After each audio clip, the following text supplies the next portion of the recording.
Okay, so this afternoon I'm talking to George Walsh. We met a week ago at Albert Dock.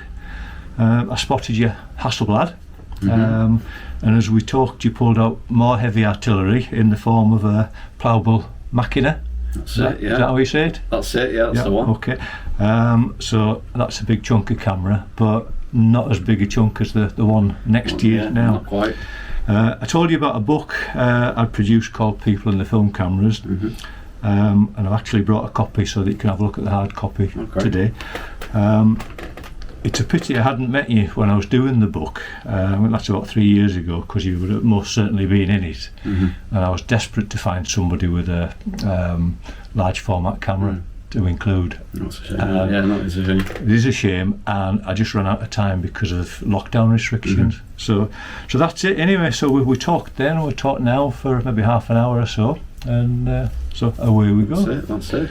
So I've got a few questions for you. So first of all, I know nothing about you other than that you've got a passion for old photography. So what do you do? What in your normal working life? So normal working life, I'm a docker at Liverpool, and I'm at the moment a laydown man, and that's where I plan and execute the laydown of the steel down at the docks. Now it's a 0 hour contract, so it's the perfect job for me, as I can pick and choose when I want to work. So I can do a stint down the docks for 2-3 weeks, maybe 6 weeks, which is the last one I did, and then I can take a break and I can do my true passion in life, which is photography. So it works out perfect for me. And in terms of paid photography, what sort of work do you do? Nothing at the moment. So I've just started branching out into advertising the wet plate work that I'm doing, so I'm hopefully going to start doing some portrait commissions, which is what I really want to do, as well as I'm currently saving up for a van, which is I want to utilise to build a darkroom in the back, as with wet plate you've got quite a lot of kit, quite a lot of chemicals. So leave the wet plate for now, because I want to come on to that. That's a big chunk of what I want to talk to. So you're building up to that, but sort of currently then, what's your sort of favoured genre, way of working? What do you do? So for a long stint of time, for about 7 years, I was doing street documentary, and that's something that I do really have a passion for. I really love documenting the day-to-day life of cities, of towns, and just documenting it for history. As you look back at all these famous street photographies, you can really get a look and a feel for what life was like back then just by the images they've taken. So a big part of my passion for photography is with the street documentary, and I've since taken a pause for about 3-4 years to get into the wet plate stuff, but I'm slowly building back into that. So my passion at the moment with photography is with composite printing. Now I've only been thinking about it for the past month or so. So I've not done any work as of yet, bar gearing up, taking some images that I feel that I could composite print with. But again, that's with street life, with familiar landscapes and landmarks around the Liverpool and Merseyside area. So that's what I want to get into, taking these familiar landmarks like the Liver building and then just making them a bit more surreal in a darkroom with composite printing. Right. Excellent. Okay, go back to your street work then. So we're talking 7-8 years ago when you started? It's about 7 or 8 years ago in Southport College, and I went into street originally because I started out in wildlife photography, and then I realised that you did really need quite expensive equipment to do the job properly.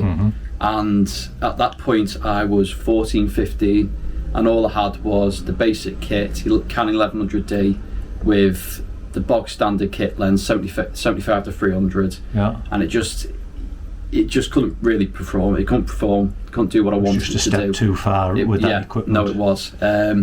So I originally used to wake up at 4 or 5 in the morning and photograph the owls down on the Cheshire lines, and that's when I really started realising that the kit was holding me back. I couldn't really manage the low light.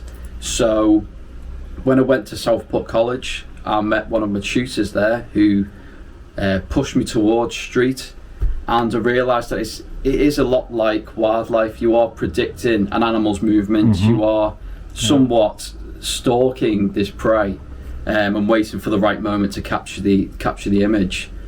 And then at that stage, I really wanted to get myself a full frame camera, so something like the 5D Mark III, 5D Mark II. But again, it was just a price point. I couldn't really stretch to it at that point. And that's where I found film. That's where I found out that, well, you can get these 20 quid, 30 quid film cameras back then, and the full frame and the beautiful quality. They're amazingly built, they're solid, and they do the job.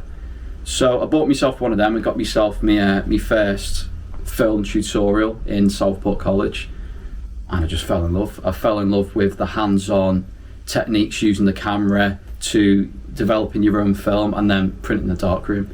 That first print in the darkroom it blew me away. Just using your hands, getting physical with printing, dodging and burning with your hands. It's just all hands-on process, and to watch it come out, it's magic. Like it is, it's pure magic. Yeah, it is pure magic. So once you got into black and white film, was there a jump then? Did you stick with the wildlife photography, or did you jump pretty much into the street? I pretty much just jumped into street. I completely dropped the wildlife stuff from when I went to Southport College, and I just immersed myself in the photography of street. Started with the likes of like Henri Cartier-Bresson, and then that flowed into Vivian Maier. And it was upon looking at the work of Vivian Maier that I started seeing all these different types of cameras. And that's where I bought my second camera, which was a Yashica Mat 124G. And using that, I realised how different of a reaction you get from people you're photographing, how different you perceive the world, and how different the outcomes are, especially not just due to the change in format from 35 to 6x6 on 120, but also just the way that you're capturing stuff, the way that you're holding the camera. And as I said, the perceptions I got from people in the streets when I was using the likes of an SLR, which looked somewhat modern, people looked at you as, oh, you're a bit of a weirdo, why are you pointing that camera in my direction, stay away from me. But upon using a Yashica Mat TLR camera, people looked at you completely differently. They perceived you as, oh well, he's a bit more artistic, he's not just proper going around, photographer. That's it, he's a proper photographer. He's not just taking a portrait, he's not just taking a picture, he's not just taking a picture of the local environment, he's capturing something more than that. He's investing a lot more of his time. He's actually invested in what he's doing. Funnily enough, I had a Yashica 124G. Oh, did you? Yeah. From new when they came out. Oh, flipping out, yeah. And I think it was 124 quid or something like. There was a nice sort of link between the price and the model number. Yeah, so sweet. I didn't know that. Yeah, I didn't do a lot with it, but anyway, that's by the by. So you moved into sort of fancy cameras, and there's a people frown on other people who enjoy kit, and what I'm sensing is that you love the kit. I, some people are obsessed with it, but I enthuse about lumps of metal and glass as well. So go on, just take me through your sort of enthusiasm. I'd say I'm borderline. I'd say at the start, I'd say a few years ago I would have said I was obsessed with the kit. But now I've started to realise, well, I need to move away from that and I need to start actually making stuff. As I said, I took a break from photography for upwards of 3-4 years, solely just to gather the kit, find it, buy it, and then also restore it. And it was in them years I started to realise, well, if I keep up with that obsession, then I'm not going to be able to use it. I still do love my equipment. So I bought this from North Wales, and it's from a retired wedding photographer who used to use it for his wedding work. And so it came with a story, and it came with a lot of background that can be followed.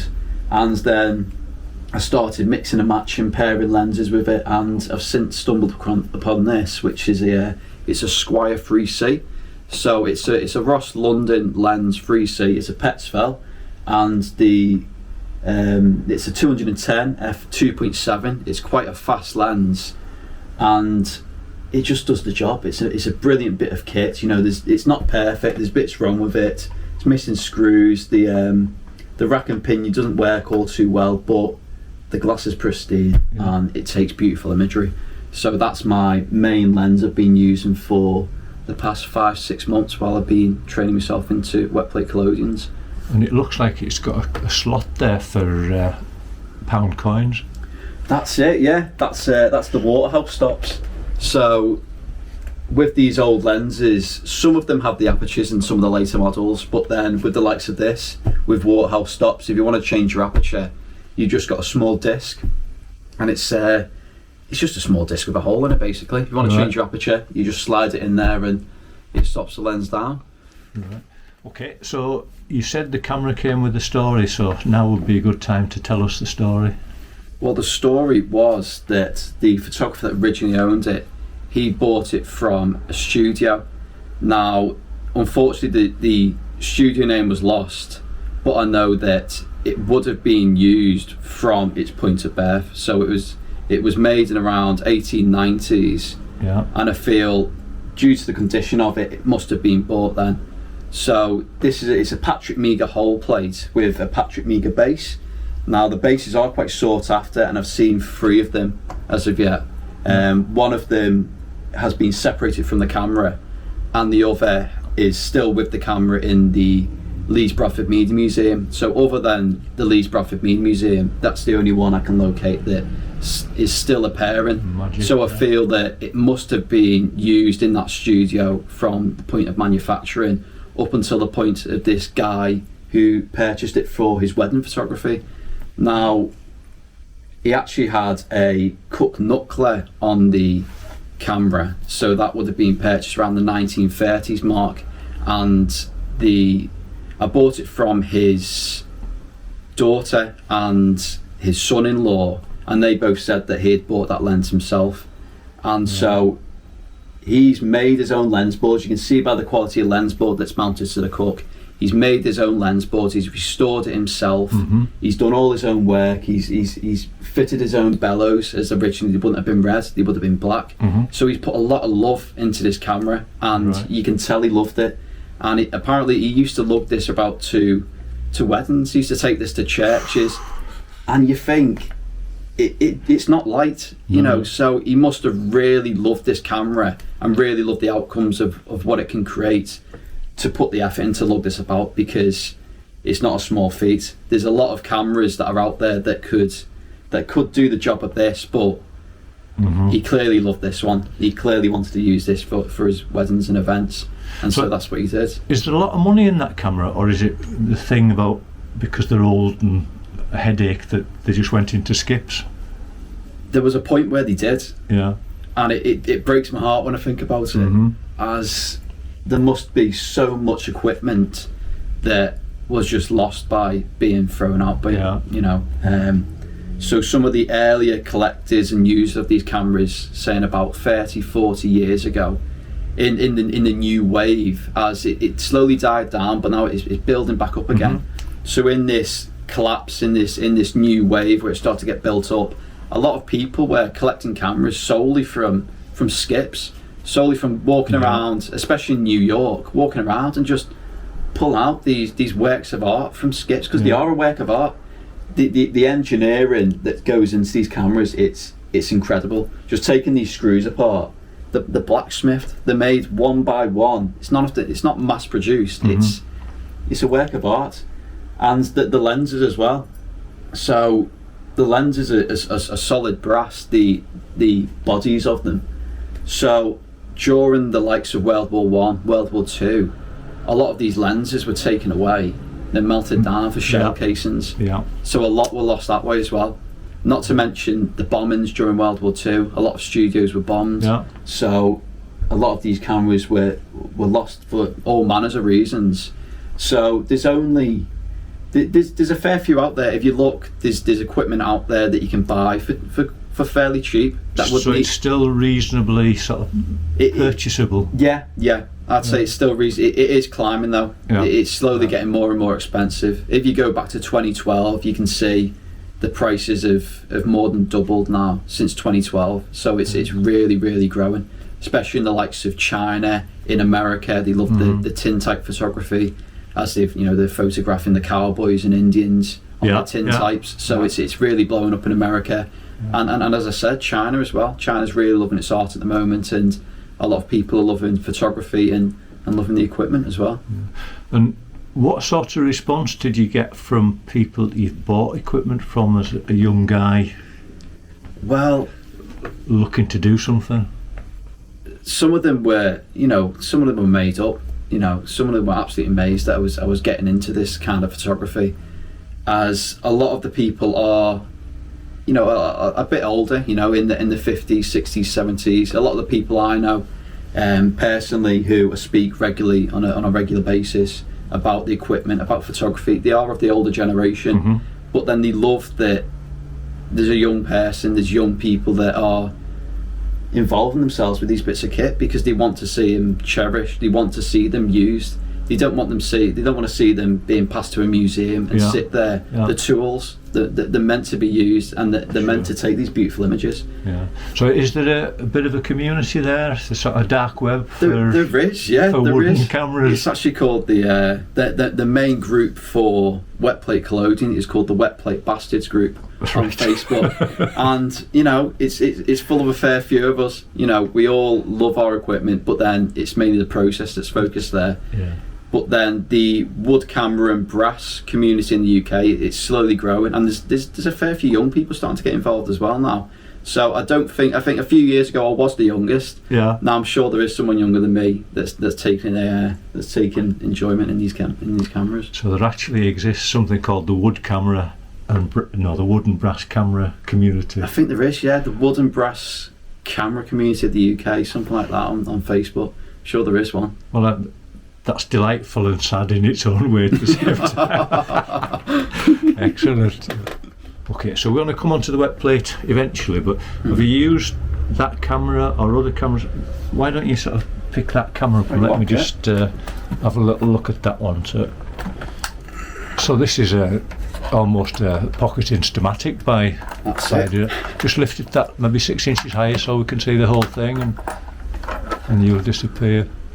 That's it. You're holding it like a baby there. It is my baby. Yeah. Okay, that's grand. You can put it down before you get a hernia. That's it. So have you used these cameras on, if you like, traditional sort of plates or sheet film? Or I've used the one below me, the Graflex I've just picked up. I've used that with film, and I've only taken that out on one trip so far, as it's quite a heavy bit of kit. Yeah. So it takes a lot of preparation to want to really take that out. I really want to know what I'm going to use it for. Yeah. Obviously, with the likes of street and everyday photography around town, you can afford to wander, because you've got these pretty light cameras, so you can walk around all day and feel fine. With the likes of that, no, you can't. Yeah. You really need to dress for the occasion as well. You need something that's light, that's quite airing. Otherwise, you will sweat away with that. But yeah, I've used that for film photography. It takes 4x5 sheet film. It's got a what's it got now? It's got an Arca Swiss back, I feel. I want to say. Oh no, sorry, it's got a Sinar back. So it's got a Sinar spring back. So it takes standard film holders, so you can slot them straight in. The original holder it's called a Graflex back. And you've got to have slotted holders for them, and they're pretty rare to get a hold of. So I was made up to find that had a spring back. I can just take it away and start shooting straight away. That's it. It's easy life. Yeah, cheap life as well. Yeah. In terms of the sort of lens quality, you see some of the images from Victorian times. Some of them are a little bit soft, but others are sharp as anything. And partly that's because the magnification or the enlargement factor is small, because it's a big negative. So how would you rate the lenses quality-wise? They're fantastic. I'd say there's nothing like a Petzval lens. The characteristics you can't get on modern lenses. So with the Petzvals, you've got a sharp image in the centre, yeah, and then around the edges, you start to get this swirly softness. Now, a lot of photographers like Julia Margaret Cameron, they love the soft images. Yeah. So one of the things she used to do with her Petzval lenses is she used to take Vaseline, and she'd take Vaseline and she'd rub them on the images, on the lens, just to get that softness. So I feel a lot of people back in the Victorian era, they probably took note of what she was doing, saw her beautiful imagery, and probably followed her. As these lenses, they're sharp as can be. You know, they're pin sharp, unless you don't want them to be. As there was a surge in pictorialism I can't remember. I think it was the 1870s, 1880s. Pictorialism really started to take off. Maybe a bit later than that, sort of early 1900s, possibly. Okay, yeah. And that really enveloped these soft, beautiful images, sort of painterly feel. So I feel a lot of people took note of that, took note of the world of art in the moment, and started to maybe misfocus, maybe pull the focus back just that slight bit to get the softer images. As the lenses, they're second to none. They're pin sharp when you want them to be. Right. They're stunning. Well, I don't know if I said when we talked, but this year I'm working on a Victorian photographs project, and sort of linking in partly Julia Margaret Cameron and partly the pre-Raphaelite painters, because they were working at the same time, and the vibe was similar in lots of ways. And I got a book on Julia Margaret Cameron, and sort of reading it, I didn't know whether the softness, and basically it's not just soft, it's out of focus, some of the work, a lot of the work she did, whether it was accidental or down to the equipment or whatever, but when you read about it, it's linked to what she actually said was she would turn the focus in till it was beautiful, but not as far as ordinary photographers would go. So she was hitting the beauty factor before critical focus kicked in. So I've not heard that. No, that's great. That's stunning. I've got a book, and it's a lovely book as well. Julia Margaret Cameron's Women, I think it's called. So that's beautiful. That's beautiful. It is beautiful, and it just thought, I thought, rubbish lenses, difficult equipment. This is the best you can do, girl. But it wasn't. She was going for a particular look. That's what she was looking for. Very exciting. No, that's great. That's beautiful. So that's what I'm working on, and sort of trying to reverse engineer and trash modern images to get that the sort of second half of the 19th century feel, which I'm loving at the minute. I'll bet you are. Early days, so we'll see how that one works out. Okay, sticking with analogue photography then, do you do any of the smaller stuff now? I feel that the smaller stuff that I've been doing as of late has been medium format work. I feel it's because I've started using the larger stuff, I'm hooked on using a lot of depth for my imagery. Now when I go as small as 35mm, I'm feeling that I'm not getting the depth, I'm not getting the detail that I want, although 35mm you get as much detail as you need in a 35mm neg. They're brilliant to print with, but I've just been using my medium formats as of late, and that's to do with using them with me composite printing, which I'm hopefully start to get into in the next few months.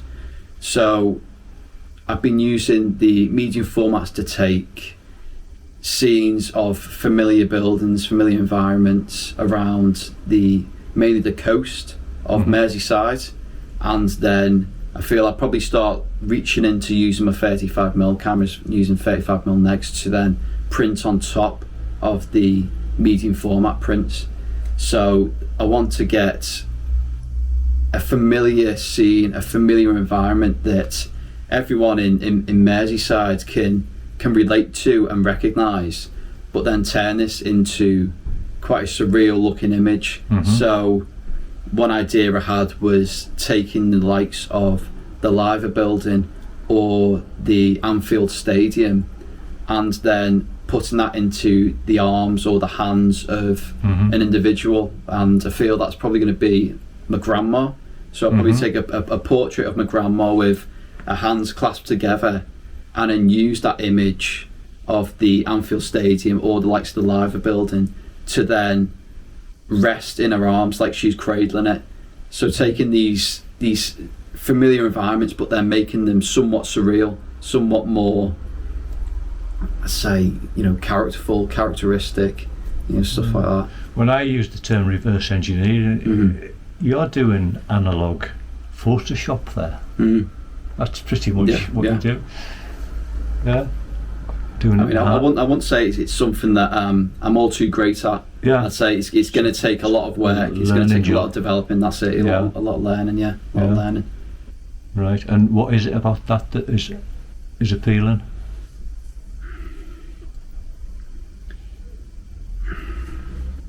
That's a hard question. And there doesn't need to be something. It doesn't need to be conscious.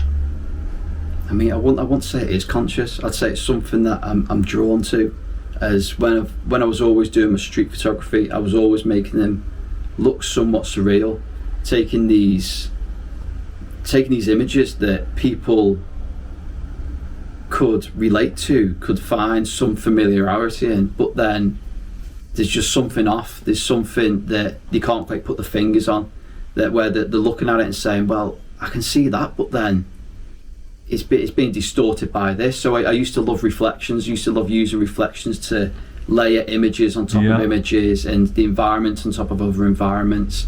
And so people would look at an image and say, oh, well, I can see that person, I can see you, but then there's also all this. It just makes a beautiful frame, I'd say, to, portrait, to a scene. It just frames it really well, I think. Quite a surreal environment. It's interesting, the Julia Margaret Cameron project, I want something in there that's quirky as well. So similar to what you're talking about. So on Saturday I did a session in Manchester and took with me a Costa coffee cup. Right, okay, so I've got a young girl sort of who's the model, the subject, with a sort of pre-Raphaelite sort of hood on, drinking a cup of Costa coffee, which is ridiculous, but I wanted to include that as a reference to the times. Well, to the difference of times and a little bit of just sort of surreal, bizarre. And same with I can see that.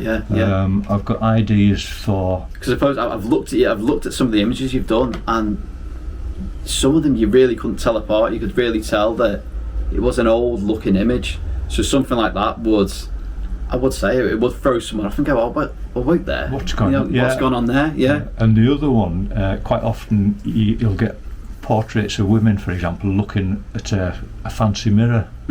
So they're looking at their own image in the mirror.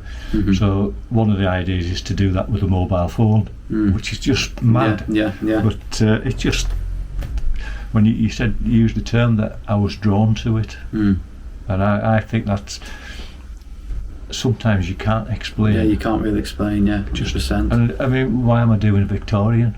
Because I was drawn to it. Just simple as that. Okay, so street pictures. Then you've talked about, if you like, standard candid stuff, but it's important that you've got, if you like, landmarks that sort of, if you, I suppose, they ground things so that most people in Liverpool will be aware of. 100%.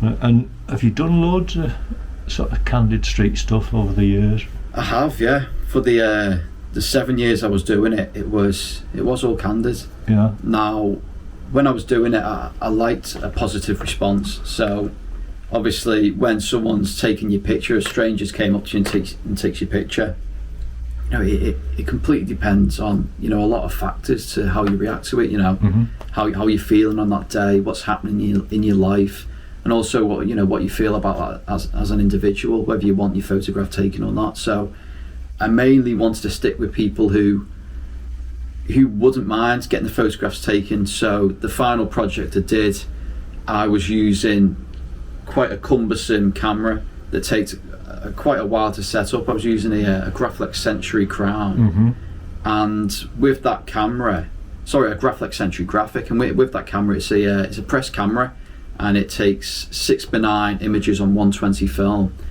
And a press camera, it's all folded up, it's got a nice neat box, and I was also using a flash, and it's wireless. So for me to take an image, I had to open up the box. I then had to set the lens to the focal distance where it can start to focus it reliably. I then had a zone focus, which is just a few numbers on the rail, next to the rail of the camera, which I'd use for reference of distancing from a subject. So I'd think to myself, how far away from that person would I want to be? Okay, I want to be 3 foot from that person, so I set it to 3 foot. Then I've got to do the lighting, so I've got to cock the lens, then I've got to set the aperture, I've got to set the shutter speed, then I've got to turn the flash on the camera, turn the flash on the flash, turn the flash on so it can charge, and then I'm setting up the guide frames for the framing of the image. As a lot of it you would be framing blind, so you would just think, whereabouts is that lens, is it in the right position? So I had all that set up while I was looking at a person, and that person would either turn away from me and realise, okay, this person wants to take a picture of me, and they'd turn away and they would sort of flee the scene, run away from me, or they'd engage with me, they'd watch what I'm doing, they would smile, they would enjoy watching the process of me setting up this camera and taking the portrait. So a lot of people say that the camera doesn't matter, but then when I started doing work with the likes of a camera like that, I started to realise it really does matter. It matters to yourself, how you frame the environment, how you frame the subject, how the subject sees you, and then also finally how the final outcome looks. With a 35mm, you'll get a completely different look of an image to that of the likes of that Graflex Century Graphic. So that's the final project I did with Street, and it was one I did because I started to really become aware of the ethics of what I was doing, of these candid photographs. And with the imagery that I was creating, I was saying what I wanted to say, seeing this, explaining this beauty in the everyday. If you just look in the everyday, there's beauty everywhere. But then it was the ethics of, would this person want to be in this image? Would this person want that image shown? And these questions can't really be answered without this person being there. So then it was upon that final project that I did that my street photography's candid stuff somewhat came to an end. And that's where I went on to the more portrait stuff, where I'd actually get the consent of the individual and they'd actually want to pose for a portrait. Almost exclusively I'm approaching people and asking for permission. And people say that's not proper street photography, and it doesn't bother me. I've got a problem shooting candid stuff. I'm not saying it's a problem everybody should have. I'm not saying other people shouldn't do it, but personally I don't want to do it. Partly because it's almost, I feel like I'm stealing something. A lot of images that you see, the person would say no if they were asked. And that's partly a cultural thing, partly a religious thing, partly a thing to do with a lot of people with disabilities would choose not to be photographed. So almost exclusively I'm asking permission now, but that does have an impact on your way of working. Mostly a pleasurable impact, because you then get in the conversation with people. That's it, which I love. And that contact, I mean, Roger's with us now. That sort of contact started because he's in the book, the film camera book. Oh, is he? Just bumped into him outside Lime Street Station with his Minolta SRT 101. That's the one. That's the one, which is Annie Leibovitz started with that camera. So there's some sort of long-standing relationships, which is a nice part of it. But fair play, if people want to do candid stuff, that's up to them. That's it. But it's dead interesting. Just a quick story when you're talking about someone having to stand there what sounded like maybe 5 minutes for your pictures. I stopped a young woman in Manchester just by the Arndale Centre, and she looked amazing. She'd got roller skates, she's sort of straight off Baywatch. And I said, do you mind if I get a picture? She said, yeah, okay. And then she just says, do you know what, I don't think I can be bothered, and walked off. And that was in a within seconds. So what it would be like doing it the way you were doing it. Okay, let's talk about wet plate collodion then, which does fascinate me, I've got to say. So I'd say that I begin to say that I got into wet plate solely by looking at the equipment. Now, as I was saying, I've went through stages of using all sorts of equipment through my photography career, and I was slowly getting older and older. I was slowly using these older and older, slower and slower cameras, more cumbersome, bigger film size, bigger negative size. And then I bought myself an 1899 1900s plate camera, and I realised, well, if I want to use this camera, I should really use the processes that were originally used for this camera. I shouldn't really use the film, as film in the late 1800s wasn't out yet. It was all dry plate from the 1880s onwards. But I somewhat jumped from, instead of going into dry plate and working my way down to wet plate, I decided, well, I want to jump into wet plate. I started saying, let's go for the most difficult thing possible. Yeah. I mean, when I first saw it just blew my mind to see these people that were creating these images step by step from scratch, from nothing but raw chemistry, and they're getting these images. It's a magical process to watch, and the person you see doing it, when I was used to watch someone called Baruch Peterlin on YouTube, that's where it really sparked an interest in me, watching him do his work. I just looked at him as some sort of magician. How can this guy take all these chems, mix them all up in a specific order, and create these beautiful images on glass? Without dying because it's poisonous. Without dying because it's poisonous. And good job, sir. Yeah. When I started looking at doing it, I was telling my university tutors that this is where I wanted to go for my final major project, and I somewhat split the faculty. There was some on one side saying, do it, go for it, you can do this. If you put your mind to it, you really invest your time, you'll be able to create these images. And then I had another side where they're saying it's impossible, you're not going to be able to do this.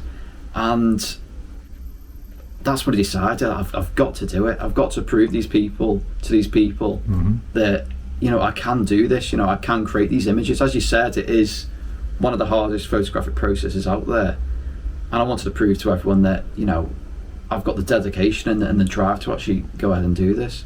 Right, you skipped a bit there from Southport College to university. So did you study photography at university? I did. I studied documentary and photojournalism at university, and it was really the documentary that I loved. The course itself, it was more focused on the photojournalism. It was more focused on this fast output of imagery, this digital process. You're processing it on a computer and you're sending it away to a newspaper. This really fast production of imagery for journalism. And was that frustrating then, because it wasn't where you wanted to go? It was massively frustrating, yeah. That was something that I don't regret, because I've got an insight of a world that is out there that I could I could get into if ever I wanted to. Could be, I learnt a lot from that. But then at that point in time and where I am now, I really loved the slow processes. I really loved the slow documentation side to the course. And where did you study? It was at the University of Gloucestershire in Cheltenham. Okay. Nice one. Yeah. And it's a beautiful place. I wish I could have stayed down there, but I also love where we're at now, back at home, back in Liverpool. It's got beautiful culture, because we've just had the Eurovision, the people that we've met through the city. There's nowhere else in the world quite like Liverpool, so I'm made up that I am back here. And it's also the Victorian capital, I've been told, so it goes hand in hand with the process that I'm doing. So I'm made up that I made a decision to get back down here. I'll come back to that in a few minutes. So go back to the wet plate then. Just for the purposes of people that have got no idea what's involved, you're making your chemicals up, which are potentially dangerous. Some of them, yeah. There's a lot of photographers didn't sort of live out a normal lifespan. And then you're putting those chemicals onto a glass, or is it a metal plate? So there's two processes. There's the daguerreotype, which is done on tin, and that was invented in 1839 by Louis Daguerre. And then there was the ambrotype and glass negative process that was developed by Frederick Scott Archer, the British inventor. It was like a scientist, mathematician, which you had to be to invent something so complex. And he basically used pretty much the same chemistry as Louis Daguerre, just onto a glass surface.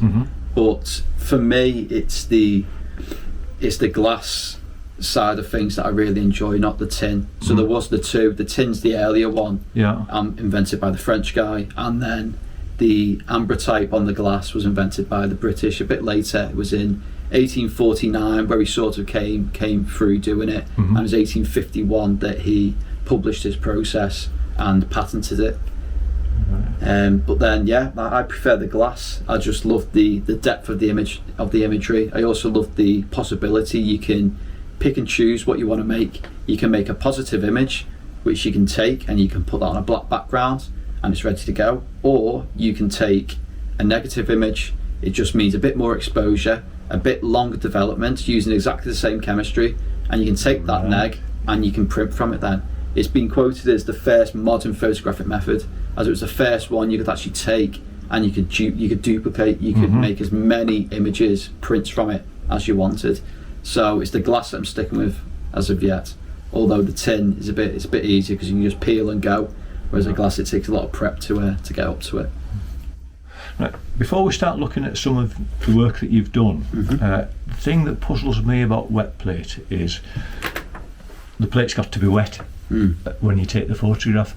So does that not make the back of the camera all messy and sort of gungy? And it can do. So you've got to do quite a lot of maintenance with the equipment. It's mainly the holder that's holding the wet plates that can get wet. But then, so the process goes where you take your collodion on a clean sheet of glass. So you clean the glass, you prep the glass, you take it into the darkroom, you get this collodion, and that's mainly made up of ethyl ether and gun cotton, and that the gun cotton's being dissolved into the ethyl ether with some salts like cadmium iodides, cadmium bromides. Bit of cyanide in there? There's no cyanide in that one. That's in the fixer. Oh, right. But you take this collodion and you pour that onto your glass, and upon flowing it around the glass surface, you wait for that to dry. And you don't want it to dry too much. It needs to be just right, so a nice skin to the surface, and then you put it into your silver nitrate bath there, and that's where you get your silver haloids. So the silver nitrate in the bath is reacting to the salts in the collodion. Prior to taking the picture? This is prior to taking the picture. So this is you prepping the surface, charging the surface so it's sensitive to light. And then the salts and the silver react together, make your silver haloids. This is where it needs to be in red light now. So it needs to be safe. It needs to be in safe light, as it's sensitive to mainly ultraviolet spectrum of light, so really strong light. So you've got to have quite a strong clear day, no clouds in the sky, or really, really strong studio lights, upwards of 32,000 watts. So it is quite blinding taking these images. But then you take this plate out of the bath, and then it's soaked in silver nitrate. So to preserve the camera, to preserve the back, you've got to clean the back of this plate to get as much of that silver nitrate as possible off. Silver nitrate likes to eat away at wood. If you put it on an organic surface, you'll see it soak in. As you can see with my hands, I'm covered in black silver nitrate stains where the silver nitrate soaked into my skin and it's dyed black. It'll go away eventually, and it's not harmful at all. But then the chemicals can be quite corrosive to the back, so you do have to do a lot of maintenance to make sure that it's not being eaten away. So my concerns are valid, really. No, they are. Yeah, they are. You've got to really be careful with obviously preserving the equipment, as they are quite hard to find. So you really need to cherish them. Yeah. Okay, let's see some of your work then. So this was one of the first I took during the wet plate process. So this is on a half plate, which is around 4 to 6 inch, and just spin it around to me a tiny bit. That's it. Just so lovely. Yeah. And so it's just a clear glass surface, and then it's the black on the back of the frame that's turning it into a positive. Right. So what's being reflected back, the detail you can see is pure silver, and that's one of the reasons I really love the process. It's organic. The detail, it continues. It goes on and on. With the likes of digital, if you zoom in, eventually you're going to find a pixel. With the likes of a wet plate collodion with a pure silver process, you keep zooming in, all you're going to find is organic. It's continuous detail, which I really love. And then it was 2 weeks ago I started to experiment going larger, started going on to the 12 or 15s, which is this one here, and we can see with this one the inversion to a positive image. Just turn the angle different ways, just so if we can see. It's quite difficult to see, but okay. Bring it back. Take it back to you. I think that's probably there you about. Go. Yeah. So at the moment it's a negative, and then when we slide it onto a black background, we'll see it revert to a more positive, image. That is amazing. Which I think is magical. And as I said, all you see in there is just the pure silver being reflected back to you. Yeah. Wonderful. It's like years ago when you hung negatives up to dry. If you caught them in a certain light, the negative turned positive. Yeah.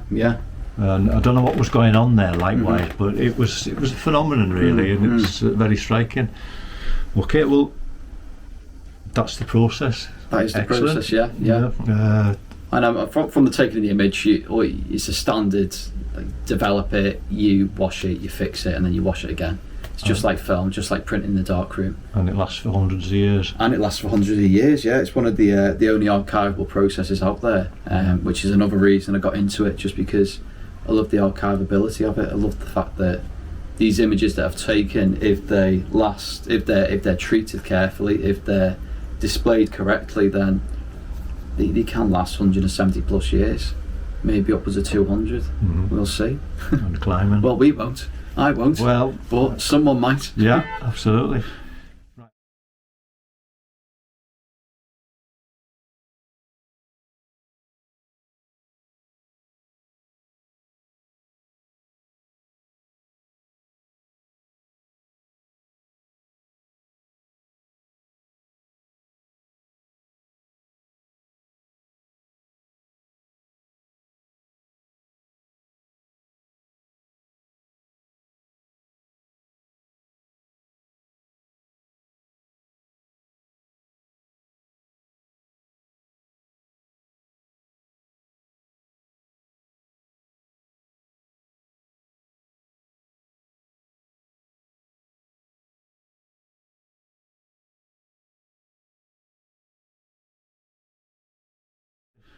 Right, brilliant then. I've really enjoyed the discussion. My last question is linked to Liverpool. So in all of these sort of conversations, I'm asking people, is there something about the city of Liverpool, the area, or the people of Liverpool that impacts onto your creativity? And there doesn't need to be, but it's just interesting to hear if there is. I'd say the main one for me that's really been flowing to my process is eventually I would like to get this mobile. I would like to have a darkroom van where I can go into the streets of Liverpool, I can go to different markets, different towns. But then with Liverpool specifically, the architecture of Liverpool, there's Victorian buildings everywhere, and I love that. Beautiful. As it goes hands in hand with the process. Yeah. But then not only that, it's just the people, the characters of Liverpool. There's nowhere else like it, and you've heard it over the past few days with Eurovision. All these Europeans from all over the European continent, they've came to Liverpool and they've said there is nowhere else like Liverpool. There's nowhere else with the people like Liverpool, and it's true. You know, we're a very welcoming, engaging city full of loving people, and every other person is an artist, from a musician to a painter to a sculptor to a writer to, there's all sorts of people, there's all sorts of characters, and I found that with my job as well, working down at the docks.